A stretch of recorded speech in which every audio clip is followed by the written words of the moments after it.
সবাই কেমন আছো? আশা করি সবাই খুব খুব ভালো আছো। শুভজিলিকের রূপকথা পরিবারে তোমাদেরকে অনেক অনেক ওয়েলকাম।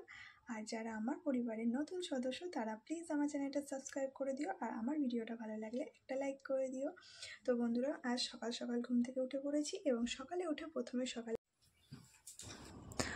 তো বন্ধুরা, কর্তামশাই ঘুম থেকে উঠে যাওয়ার পর আমি এই যে বাসি কাজের মধ্যে যেটা মেয়েদের প্রতিদিন করতে হয়, বিছানা মানে প্রতিদিন রাতে বিছানা সুন্দর করে পাড়ো এবং সকালবেলায় সুন্দর করে বিছানা গুছিয়ে পরিপাটি করে নিজের ঘরটাকে সুন্দর করে সাজিয়ে রাখো, এটা মেয়েদের দৈনন্দিন দায়িত্বের মধ্যেই পড়ে। আর তাই সকাল সকাল আমিও নিজেদের বাসি কাজের মধ্যে বাসি বিছানাটা আগে তুলে নিচ্ছি। আর যেহেতু এখন শীতের সকাল, তাই এই যে ব্ল্যাঙ্কেট তো আমাদের লাগেই, তো ব্ল্যাঙ্কেটটাও ভালো করে সুন্দর করে ভাঁজ করে নিলাম। এরপর বালিশগুলো একে একে গুছিয়ে নিচ্ছি। তারপর বিছানাটা ভালো করে পরিপাটি করে গুছিয়ে রাখার চেষ্টা করছি, সুন্দর করে বিছানাটাকে ঝেড়ে নেওয়ার চেষ্টা করছি।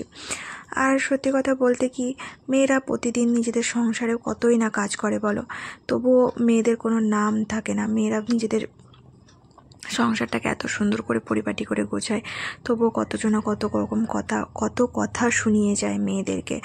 যারা দুটো পয়সা ইনকাম করে তাদের অনেক নাম, আর যারা ঘরের সংসারের দায়িত্ব রোজ দিন পালন করছে তাদের কোনো নাম থাকে না। তো আমি এই দেখো টুকটুক করে দুটো চাদর ছিল, চাদর দুটোকে ভালো করে সুন্দর করে ভাঁজ করে নিলাম।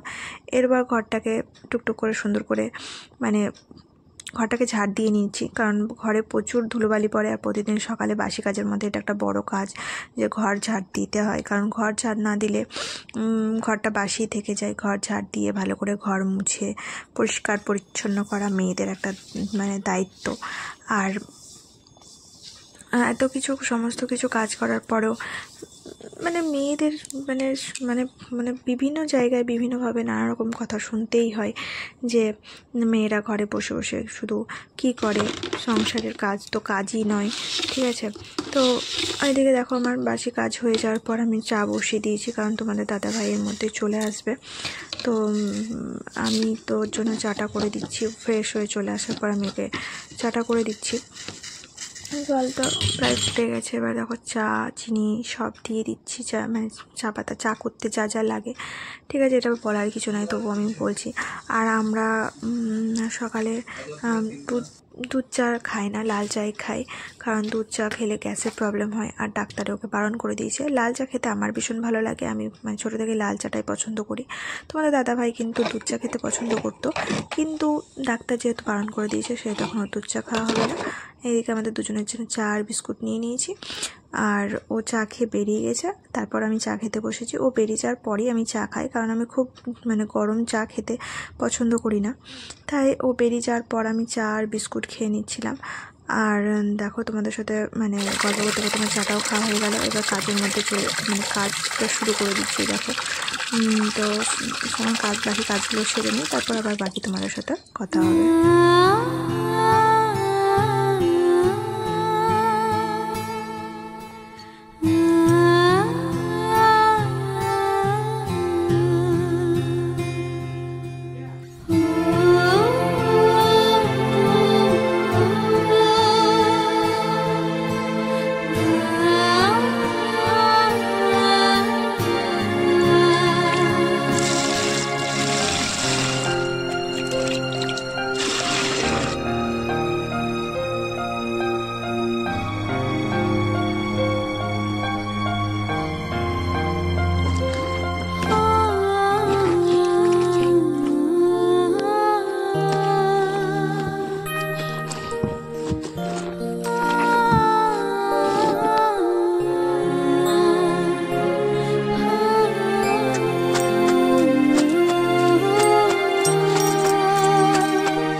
সমস্ত কাজ করে স্নান করে এবার স্নান টান করে আমি রান্না বসিয়ে দিয়েছি, একদিকে ভাত আর একদিকে চিকেন। রান্না মানে রাতেই রান্নাটা বসাতে হয়েছে কারণ ওইদিকে আমার কাজগুলো করতে অনেকটাই দেরি হয়ে গেছিলো। তো এইদিকে যদি আমি তাড়াতাড়ি রান্নাটা না বসাতাম তাহলে রান্নাটা কমপ্লিট হতো না, তোমাদের দাদাভাইয়ের মানে চলে আসতো, মানে খেতে দেরি হয়ে যেত। এই জন্য আমি তাড়াতাড়ি করে রান্নাটা বসিয়ে দিয়েছি। আর রান্নার প্রথম ফুটেজগুলো তুলে নেওয়া হয়নি, রান্নাটা যখন প্রায় অর্ধেক হয়েছে তখনই তোমাদেরকে দেখার ফুটেজটা নিয়েছি। তো রান্না কমপ্লিট করার পর এদিকে দেখো গ্যাসটা মুছে নিচ্ছিলাম, বিকেল হয়ে গেছে, যদি এখন বিকেল হয়ে গেছে। তো বিকেলে আমি গ্যাসটা মুছে নেওয়ার পর তোমাদের দাদাভাইকে চা করে দিলাম। আর এদিকে তোমাদের দাদাভাই আমি ভিডিও করছিলাম, এই নিয়ে কিছু একটা হয়তো বলছিল, তো আমি সেই কথায় খুব একটা বেশি পাত্তা না দিয়ে তাড়াতাড়ি করে বিকেলবেলায় যে জামা কাপড়গুলো মেলে দিয়েছিলাম সেগুলো শুকিয়ে গেছে। তো সেই শুকনো জামা কাপড়গুলো তাড়াতাড়ি করে তুলে নিয়েছিলাম, কারণ শীতের বিকেলে জামা কাপড়গুলো তুলে না আনলে ঠান্ডা হয়ে যাবে, সূর্য মামা তাড়াতাড়ি অস্ত্র চলে যায়। সেই জন্য জামা কাপড়গুলো তুলে নিয়ে আস্তে আস্তে ঘরের দিকে চলে আসছিলাম। আর দেখবে শীতের বিকেলটা না খুব একটা মন খারাপের মতন হয়ে যায়, কেমন যেন একটা। তো জামা কাপড়গুলো তুলে নেওয়ার পরে দেখো এখন সন্ধে হয়ে গেছে। তো সন্ধে হয়ে গেছে, তো আমি জামা কাপড়গুলো টুকটুক করে ভাঁজ করে নিয়েছিলাম। এবার খুব খিদে পেয়ে গেছিলো, তো একটু সন্ধেবেলায় ম্যাগি করে নিলাম। তো বন্ধুরা আজকের ভিডিওটা এইরকম, এতটুকুই। ভালো লাগলে আমার চ্যানেলটাকে সাবস্ক্রাইব করো, লাইক করো আর আমার পাশে থেকো প্লিজ বন্ধুরা।